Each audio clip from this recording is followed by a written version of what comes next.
കുട്ടികളൊക്കെ ഹോസ്റ്റലിൽ നിന്ന് ലീവിൽ വന്നൊരു ദിവസം ഉച്ചയ്ക്ക് എന്തുണ്ടാക്കുമെന്ന് വിചാരിച്ച് നിൽക്കുമ്പോഴാണ് കേട്ടോ ഭയങ്കര ഒരു മടി പിടിച്ചൊരു ദിവസമായിരുന്നു അന്ന്. അപ്പോൾ മന്തി ഓർഡർ ചെയ്യാമെന്നാണ് ആദ്യം വിചാരിച്ചത്. പിന്നെ വിചാരിച്ചു മക്കളൊക്കെ ഹോസ്റ്റലിൽ നിന്ന് വന്നതല്ല എന്തെങ്കിലും വീട്ടിലുണ്ടാക്കി കൊടുക്കാമെന്ന്.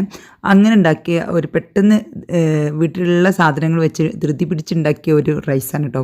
പക്ഷേ അത് ഭയങ്കര വൈറലായിപ്പോയി, നല്ല ടേസ്റ്റ് ഉണ്ടായിരുന്നു കേട്ടോ. അപ്പോൾ മക്കളൊക്കെ പറഞ്ഞു ഇനി ഉണ്ടാക്കുമ്പോൾ ഇതുപോലെ തന്നെ ഉണ്ടാക്കിയാൽ മതി എന്ന്. അപ്പോൾ ഞാനൊന്ന് വീഡിയോ എടുത്ത് വെച്ചതായിരുന്നു. ഇത് അഥവാ സക്സസ് ആവുകയാണെങ്കിൽ അപ്ലോഡ് ചെയ്യാം, അതല്ല വായി വെക്കാൻ കൊള്ളില്ല എന്നുണ്ടെങ്കിൽ ഇത് ഒഴിവാക്കാം എന്നുള്ള രീതിയിൽ കേട്ടോ. അപ്പോൾ എല്ലാവർക്കും ഇഷ്ടമായ സ്ഥിതിക്ക് ഇതൊന്ന് അപ്ലോഡ് ആക്കാൻ തന്നെ തീരുമാനിച്ചു. എല്ലാവരും ഇതുപോലത്തെ ഒരു ദിവസം ഒന്ന് ട്രൈ ചെയ്ത് നോക്കിന് കേട്ടോ. നല്ല ടേസ്റ്റുള്ള റൈസാണ്. പിന്നെ അതുപോലെ തന്നെ കൂടുതൽ ഇൻഗ്രീഡിയൻസിൻ്റെ ഒന്നും ആവശ്യമില്ല. നമ്മുടെ വീട്ടിൽ എപ്പോഴും ഉണ്ടാകുന്ന വെജിറ്റബിൾസും ഒക്കെ വെച്ചിട്ട് തയ്യാറാക്കാൻ പറ്റുന്ന ഒരു അടിപൊളി റൈസാണ്. ഞാനിത് ബസ്മതി റൈസ് കൊണ്ടാണ് തയ്യാറാക്കിയിട്ടുള്ളത്. ഇനി നിങ്ങളുടെ കയ്യിൽ ജീരകശാല റൈസോ കൈമാ റൈസോ അങ്ങനെ എന്തെങ്കിലും റൈസ് ആണെങ്കിൽ അത് വെച്ചിട്ടും തയ്യാറാക്കാം. നമ്മൾ പാർട്ടിക്കൊന്നുമല്ലല്ലോ തയ്യാറാക്കുന്നത്, നമ്മുടെ വീട്ടിൽ നമുക്ക് കഴിക്കാൻ വേണ്ടിയിട്ടില്ല. അപ്പോൾ നമ്മുടെ വീട്ടിലുള്ള സാധനങ്ങൾ വെച്ചിട്ട് തയ്യാറാക്കാൻ പറ്റുന്ന ഒരു അടിപൊളി റൈസാണ്. നല്ലൊരു ഫ്ലേവറാണ്, കാരണം അതിൽ കുങ്കുമപ്പൂവും പാലൊക്കെ കുറച്ച് ഞാൻ ആഡ് ചെയ്തിട്ടുണ്ട്.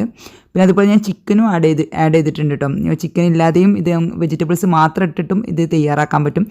ഫ്രൈഡ് റൈസ് ആണോ എന്ന് ചോദിച്ചാൽ ഫ്രൈഡ് റൈസ് അല്ല, പക്ഷേ എങ്കിലും ഫ്രൈഡ് റൈസിൻ്റെ എന്തൊക്കെയോ ഒരു സാമ്യങ്ങളുണ്ട്. പക്ഷേ ഫ്രൈഡ് റൈസ് ചേർക്കുന്ന സോസുകളൊന്നും നമ്മളിതിൽ ആഡ് ചെയ്യുന്നില്ല.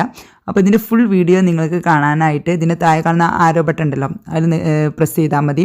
പിന്നെ അതിൻ്റെ ലിങ്ക് വേണമെങ്കിൽ ഡിസ്ക്രിപ്ഷനിലും കമൻറ്റിൽ പിൻ ചെയ്തും വെക്കട്ടോ. കാരണം ഇത് ഈ ഒരു 3 മിനിറ്റിൽ ഉൾപ്പെടുത്താൻ പറ്റുന്ന ഒരു വീഡിയോ അല്ല, അതുകൊണ്ടാണ് ഞാൻ ആ ഫുൾ വീഡിയോ കാണാൻ പറയുന്നത്, എങ്കിലും മനസ്സിലാവുള്ളൂ കേട്ടോ. അപ്പോൾ എല്ലാവരും ട്രൈ ചെയ്ത് നോക്കിയിട്ട് ഫീഡ്ബാക്ക് ഒക്കെ അറിയിക്കട്ടോ. അപ്പോൾ എല്ലാവർക്കും നന്ദി, നമസ്കാരം.